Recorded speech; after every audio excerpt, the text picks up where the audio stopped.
시청자 여러분 안녕하십니까? KBTV 시사칼럼 윤나리입니다. 지난 일요일이었죠. 9일에 제2차 TV 토론이 있었습니다. 세인트루이스 워싱턴대에서 이 토론이 열렸는데요. 오늘도 이 토론에 대한 이야기 시민참여센터 김동석 이사님과 함께 이야기 나눠보겠습니다. 안녕하세요. 네, 안녕하십니까? 네, 이사님 지금 딱 일주일 정도 지났습니다. 2차 TV 토론이 끝났는데요. 어떻게 보셨습니까? 2차 TV 토론. 참 말이 많은데요. 예, 전 재미있게 봤죠. 왜냐면 네. 사실 대통령 후보 둘이서 토론을 한다라는 수준으로 보기에는 정말 어렵고 되게 민망한 얘기들도 나오고 그 토론에 시작되기 전 거의 한 2시간 전에 트럼프가 빌 클린턴 대통령에게 성폭행 당했다라는 거를 공개적으로 밝힌 여자들 4명을 데리고서 그 기자회견을 하고 갔습니다. 야, 이게 이 전 국민의 대통령을 후보를 놓고서 이 후보 토론회인가 이렇게 할 정도로 진짜 참 걱정이 많이 되는 그런 토론회였는데 사실 그 토론회에서 그 주요 볼 것은 과연 옥토버 서프라이즈, 이를테면 10월에 한 방이 나올 건가, 이게 이제 이 캠페인을 아는 사람들의 전문가들의 관심 사안이었습니다. 뭐냐 하면은 11월 선거를 놔두고 양 캠프에서는 자기가 우세한 후보는 그 지지율을 고정시키려고, 아니면 좀 뒤지고 있는 후보는 이걸 역전을 시키려고서 굉장히 큰 걸 하나는 터트려야 되는 게 10월 달에 캠페인의 과제인데, 그걸 일반적으로 전문가들이 옥토버 서프라이즈라고 그럽니다. 놀라운 일 하나가 나오는데, 그게 뭔가 할 때는 역시 그거는 그 토론회 한 며칠 전에 나왔던 워싱턴 포스트지가 폭로를 했죠. 그 한 10여 년 전에 헐리우드에서 도널드 트럼프가 이제 여성에 관해 가지고 못할 말 뭐 다 하고 진짜 이상한 말 한 거, 이런 것들을 그냥 다 생생한 트럼프의 목소리로 녹취한 것까지 다 입수해 가지고 전 세상에 그냥 폭로를 시켰습니다. 야, 과연 이것이 힐러리 쪽에서 볼 때는 미국 시민들이요, 뭐 당을 떠나 가지고 이 정도인데 이게 대통령감이냐? 이거는 공화당 민주당이 아니고 나랑 트럼프가 아니라 이 나라를 걱정해서는, 그럼 이 정도 워싱턴 포스트에서 폭로한 사실이면은 이 트럼프 후보 이걸 그냥 여기에서 그냥 탁 정리할 수 있지 않을까, 뭐 이렇게 생각할 내용은 그랬는데, 이상하게 그 직전에 또 그러면은 트럼프는 이런 생각을 가지고 있었습니다. 그 이제 2차 토론회 시작 전에 나는 말로만 그랬지.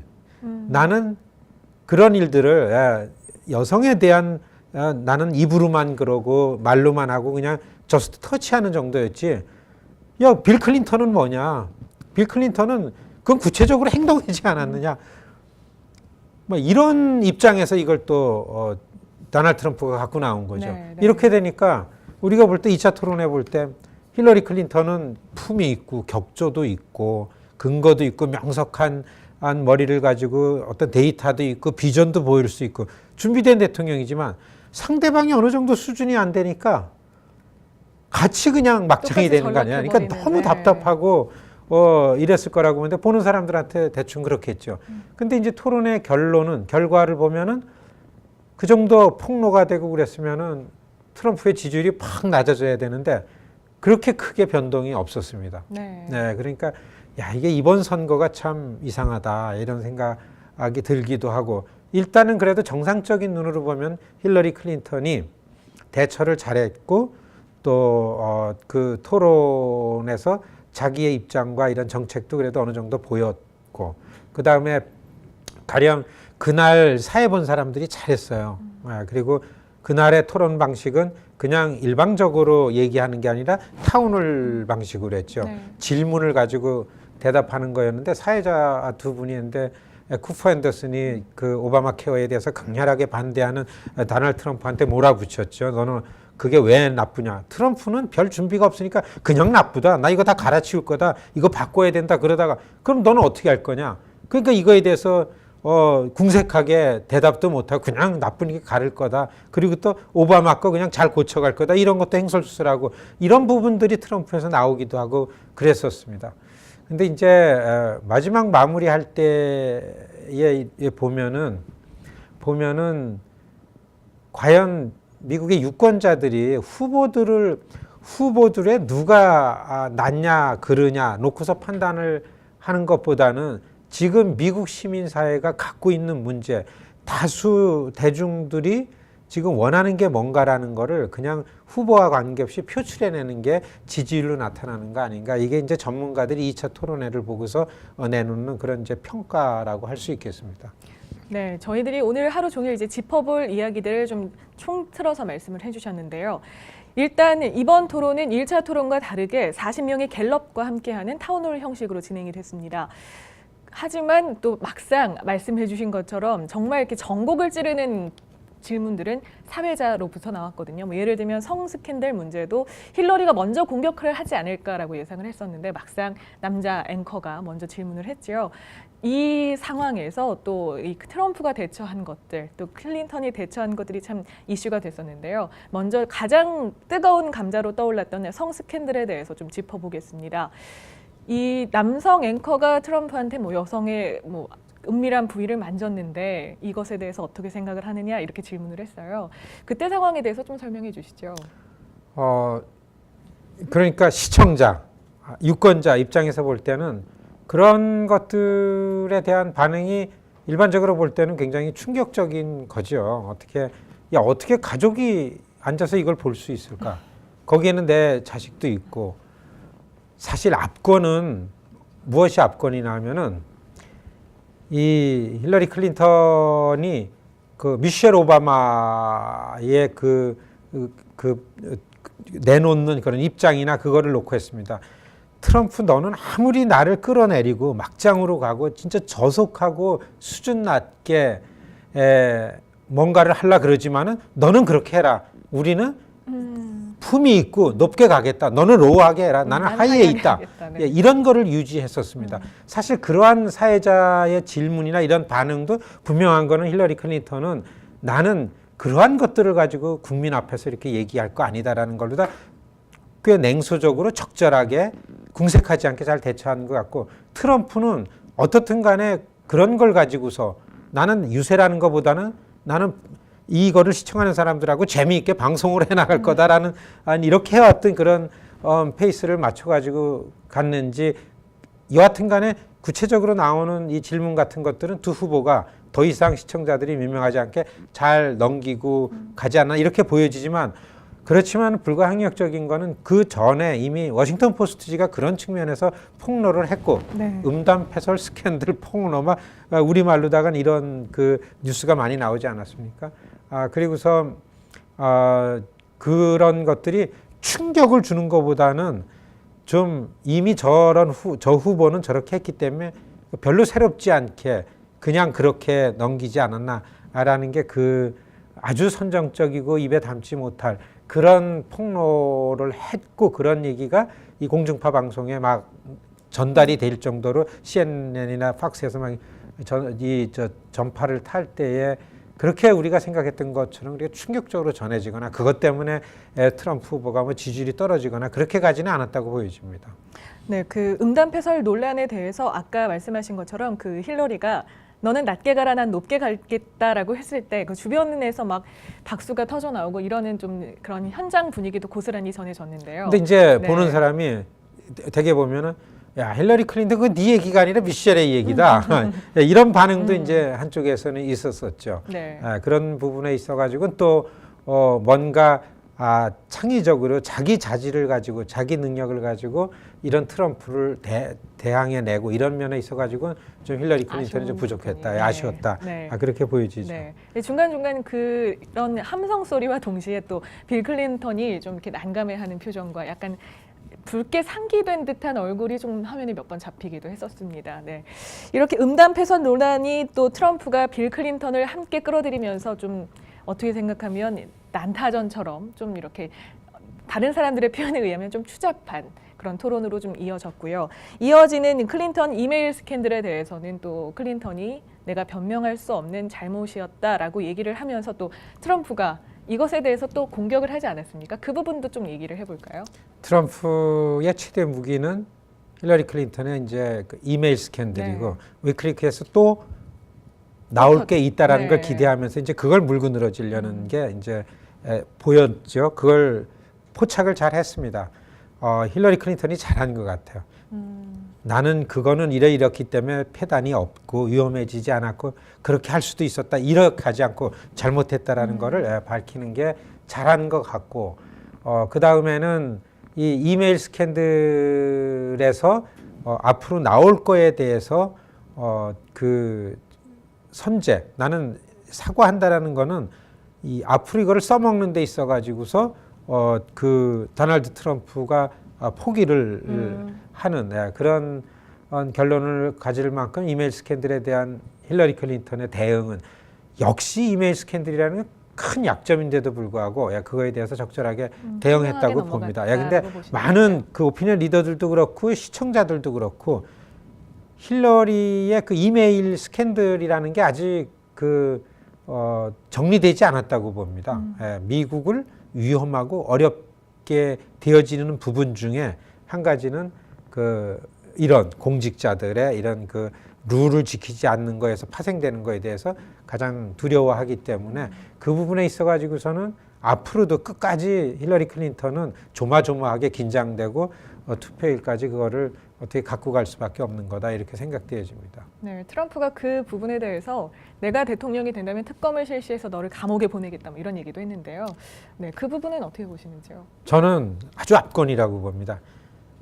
저 힐러리 트럼프를 지지하고 변함없이 트럼프를 지지하고 트럼프의 그런 모습들을 보고서 새롭게 투표를 안 하든 막 그냥 구름같이 지금도 그 스윙 스테이트 시골에서는 트럼프를 찍어야 돼. 왜냐하면 우리가 이렇게 어려운 건 그 사람 말이 맞아. 이러면서 나오는 새로운 유권자들이 너무 많아요. 그러니까 트럼프의 이 TV 토론에 임하는 그런 입장과 그 생각은 나는 일반적으로 상식을 갖고 이 TV를 보는 사람들이 아니고 처음으로 미국 정치가 뭔가 하고서 나를 쳐다보면서 나를 지지하려고 나오고 있고 나오려고 하고 결정을 하려고 그러는 시골의 백인 유권자들을 겨냥한 거죠. 그 사람들한테 나 대통령 되면은 힐러리 너 감옥 보낼 거야. 이것처럼 통쾌하고 이것처럼 재미있고 싹 호감이 가는 말이 없을 거라고 봐요. 그래가지고 전문가들은 이 감옥 보낼 거라는 게 이 도널드 트럼프의 이 용어 자체가 이거는 뭔가 겨냥해가지고 준비됐든 이거다 이렇게 얘기하는 게 있죠. 저는 그렇게 계산되었을 수 있다 이렇게 생각이 듭니다. 네, 전략적인 발언이었다 이런 말씀이시고요. 한편에 또 이 게리 존슨 후보가 MBC하고 인터뷰를 할 때 알레포가 뭐죠? 이런 발언을 해서 좀 화제가 됐습니다. 그만큼 많은 사람들에게 지금 이슈가 되고 있는 게 바로 시리아 내전이 아닌가 싶은데요. 이 시리아에 대해서도 힐러리와 트럼프가 또 한마디씩 주고받았습니다. 시리아 얘기 좀 해보실까요? 네. 시리아 내전뿐만 아니라 이제 난민이라는 문제가 지금 지구촌에 어려움으로 나가 있고 이게 이제 시리아 내전뿐만 아니라 분쟁 지역에서 나오는 거. 그러니까 이게 어느 한 팩트를 갖고 시리아라는 건 아주 티피컬하게 오바마 때의 국무부나 미국의 대외 정책에 하나의 성공하지 못한 대표적인 사례죠. 그러니까 분명히 도널드 트럼프가 지금 뭔가 자기를 보고서 투표장으로 나오려는 사람들한테 줄 메시지는 세계가 어려워진 거에 대해서 제일 많이 알려진 거에 대한 책임을 이제 물어야 되는 거죠. 그러니까 트럼프는 거봐라. 미국을 얼마나 우리가 뭘 잘못했으면은 미국이 스틸 제일 최강국인데 이렇게 미국에 데미지를 주는 우리가 평정하지 못하고 정리되지 못한 이거냐 내가 이걸 할 수 있다라는 부분에서 그 도널드 트럼프에게는 호재거리죠. 그리고 이거에 대해서 그 이슬람 국가 같은 구체적으로 미국 안에서도 테러 행위를 할 가능성이 있는 이런 그 테러 집단에 대한 이런 거에 대한 책임은 분명히 이전에 정치를 하고 이전에 외교 정책을 담당했던 사람한테 분명히 책임이 있는 거죠. 트럼프를 지지하는 일정한 이런 그 한쪽의 그 정치 세력에서는 분명하게 어떻게 해서든지 미국의 안전을 위해서 이전에 잘못했던 거를 지적하고 책임을 묻고 새롭게 해야 되는 욕구가 가장 큰 거죠. 그런 측면에서 지금 시리아의 그 불안함이라든지 이런 시리아 내전으로 인해 가지고 이게 오히려 부메랑으로 미국 이 국내까지 들어오는 거에 대해서는 절대적으로 힐러리 클린턴이 불리한 거죠. 그래서 이게 뭐 이메일 스캔들이랑 연결이 되고 그렇기 때문에 도널드 트럼프는 좀 더 좀 공격적으로 뭔가 호재를 가지면은 그 힐러리가 오랫동안 정치를 해오면서 잘하지 못했던 거를 책임을 묻는 게 훨씬 더 효과적이 아닌가. 토론회에서는 그렇게 비춰졌습니다. 네. 어쨌든 이번 토론회가 많은 언론들한테 역대 가장 추잡한 싸움이었다, 추잡한 토론이었다 이런 평가를 받고 있고요. 또 많은 트위터를 사용하시는 분들, 또 페이스북을 사용하시는 분들이 그 기억하시나요? 빨간 니트 입은 남자. 그 남자 이름이 켄 존이었나요? 예, 예. 네, 그 남자를 좀 높게 띄우면서 우리는 미국의 미래를 잃었지만 켄 존을 얻었다. 뭐 이런 글도 올리고 있고요. 오히려 이 TV 토론에 이슈가 되는 부분이 다른 걸로 떠오를 만큼 사람들이 이 TV 토론에 좀 흥미를 잃은 것 같은 그런 느낌이 좀 있습니다. 이런 부분에 대해서는 어떻게 생각하시나요? 그래도 이제 사회자가 마지막에 너네 서로 싸움하지 말고 좋은 얘기 덕담 한마디씩 네. 해라 이거 나왔잖아요. 네. 저는 거기서 참 재미있는 게 이 힐러리 클린턴의 기동성을 봤는데요. 너무 미운 거야, 도널드 트럼프는. 그런데 그 도널드 트럼프가 그런 아버지인데도 불구하고 그런 남편인데도 불구하고 토론회 한다고 가족이 잘 차려입고 나와 있는 거 보고 참 가족은 거기 이 가족들이 나와 있는 거 보면은 남편을 위해서 아버지를 위해서 가족들이 나와 있는 거면 참 당신들 인내심도 있고 참 잘한다 이 얘기를 했어요. 거기에 대해서 도널드 트럼프는 야 진짜 힐러리 클린턴은 대단하다. 그렇게 약점도 많고 나한테 그렇게 시달림을 듣는데도 그렇게 잘 싸우고 그렇게 진짜 투사다 이렇게 이제 얘기들을 한 번씩 하는 거죠. 네. 그러니까 여러분 이게 아무리 TV 토론이 이렇게 하고 이게 대통령 토론인지 우리가 볼 수 없고 이렇지만은 이 대통령이 되기 위해서 얼마나 고생스럽게 서로 그런 판에서 이렇게 하는가. 저스트 요 토론, 요 후보들이 선거 기간에 갖는 이런 거가 이 미국을 이끌 지도력의 전부가 아니다. 이런 거가 좀 이제 마지막 부분에서 보여지지 않았나 그런 생각이 드는 거죠. 네, 마지막 부분에 인간미에 좀 어느 정도 좀 뭐라 해야 될까요? 자극을 하는 그런 이야기들이 좀 오갔는데 그걸 보면서 저는 또 사람의 마음으로서 참 힐러리도 그렇고 트럼프도 그렇고 자식 앞에서 또 남편 앞에서 이렇게 공격을 당하고 참 어렵겠다. 대통령 정말 아무나 하는 게 아니구나 이런 생각 들었거든요. 네, 그러면 이 마지막 여론조사 결과에 대해서 좀 짚어보겠습니다. 이 CNN이 이 타운홀 미팅 같은 TV 토론에서는 가장 좀 눈여겨봐야 될 점 4가지를 꼽으면서 뭐 개성이라든지 또 질문과 답의 서로 연관성이라든지 뭐 이런 거를 보면서 클린턴은 전체적으로 B를 줬고요. 트럼프는 D를 줬습니다. 특히 뭐 정확한 팩트를 말하는 부분에 있어서는 F를 좀 매기기도 했는데요. 그럼에도 불구하고 오히려 지지율이 좁혀졌습니다. 어떻게 생각하세요, 이 부분은? 그렇죠. 지금 이제 꼭 한 이제 5일 됐는 5일 지난 거 보면은 지지율의 변화가 별로 크지 네. 않습니다. 이게 지금 아주 인크레더블한 반응인데요. 사실 오차 범위 내에서 힐러리가 거의 앞서고 있지만 이게 다 오차 범위 내니까 이거는 언제 뒤집힐지 모른다라는 거거든요.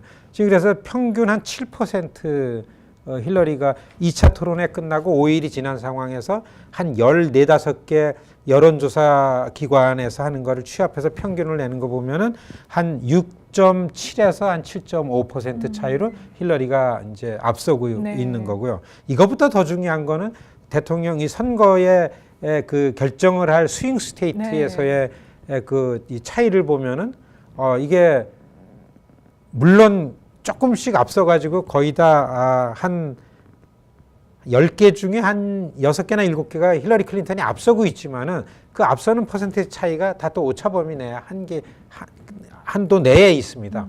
그러니까 힐러리가 이기고 있는 스테이트를 다 힐러리 걸로 해가지고서 대통령 선거인단으로 보면은 그래가지고 그 집계를 보면은 대통령 선거인단이 몇 명 대 몇 명이라고서 팍스나 CNN이나 이런 데서 다 이게 나오는데 그거는 압도적으로 270 몇 대 100 몇 하고서 앞서지만은 이게 다 스윙 스테이트가 다 박빙이고 그렇죠. 이게 네. 오차 범위 내 한계이기 때문에 밤잠을 잘 못 자는 거죠. 힐러리 클린턴은. 그리고 힐러리 클린턴은 뭔가 팍 지지율이 올라가는 게 아니고 이게 거의 고정적으로 유지되는 반면에 도널드 트럼프가 업앤다운을 하는 거죠. 그러니까 이 선거판에서 고정돼 있는 거는 참 어렵습니다. 이렇게 볼 때에 힐러리 클린턴이 단연코 지도자로서 자질을 놓고 볼 때는 앞서지만은 참 지금 그 당락 나중에 결론에 대해서는 좀 불안하고 지금 그런 상황이라고 봅니다. 대개 스윙 스테이트에서 이 도널드 트럼프가 한 4개 스테이트에서만 이겨도 자기 승산이 있다라고 생각되는 데에서 가능성이 다 나옵니다. 가장 대표적인 게 노스캐롤라이나나 플로리다 같은 플로리다는 선거인단이 너무 많은데도 네. 불구하고 그래서 이런 데 집중해서 아마 마지막 한 20일 캠페인을 총력전을 벌일 것 같습니다. 도널드 트럼프는. 네, 좀 수치적으로 좀 짚어주시죠. 지금 어떤 주들이 좀 가장 관건이 되고 있습니까? 제일 중요한 건 아마 양 후보가 다 일반적으로 좀 민주당 쪽에 치우쳐가지고 여론조사를 하는 데는 힐러리 클린턴을 한 7, 8% 앞선다고 하지만은 이게 좀 냉정하게 중간 입장에서 하는 데는 한 3% 정도로 클린턴이 앞선다고 나오고 있고요. 네. 오하이오 큽니다. 오하이오가 풍량계라고 하는데 오하이오가 한 2% 내로다 클린턴이 앞서고 있고요. 네. 뉴햄프셔, 노스캐롤라이나 이런 것들이 다 지지율 그 오차 범위 내 안에 있습니다. 애리조나나 미네소타 같은 경우에는 이미 트럼프 쪽으로 다 이렇게 기울고 있다 이런 게 나오니까 예. 아마 전반적으로 보면 힐러리 클린턴 대세론이라고 하는 게 틀린 말은 아니지만 정말로 안정적으로 이겨야 된다고 생각하는 본인 힐러리 클린턴과 그 캠프에서는 끝까지 마음을 놓을 수 없는 이런 후보인데도 불구하고 네. 마음을 놓을 수 없는 이런 그 캠페인을 할 수밖에 없는 그런 그 처지에 있다고 볼 수 있습니다. 힐러리 클린턴도 이런 상황을 잘 알고 있습니다. 그렇죠? 그런 발언을 가끔 TV쇼에 나와서 나는 끝까지 마음을 놓을 수 없다. 끝까지 최선을 다해서 싸워야만 이길 수 있다. 이런 말을 했거든요. 저희도 끝까지 이 대선을 놓고 누가 이길지, 어떤 후보가 대통령이 될지, 또 어떤 후보가 대통령이 됐을 때 한인에겐 어떠한 영향이 있을지를 좀 눈여겨보셔야 할 것 같습니다. 마지막 3차 TV 토론은 10월 19일 수요일에 열립니다. 저희는 다음 주 이 시간에 뵙겠습니다. 시청해주신 여러분 고맙습니다.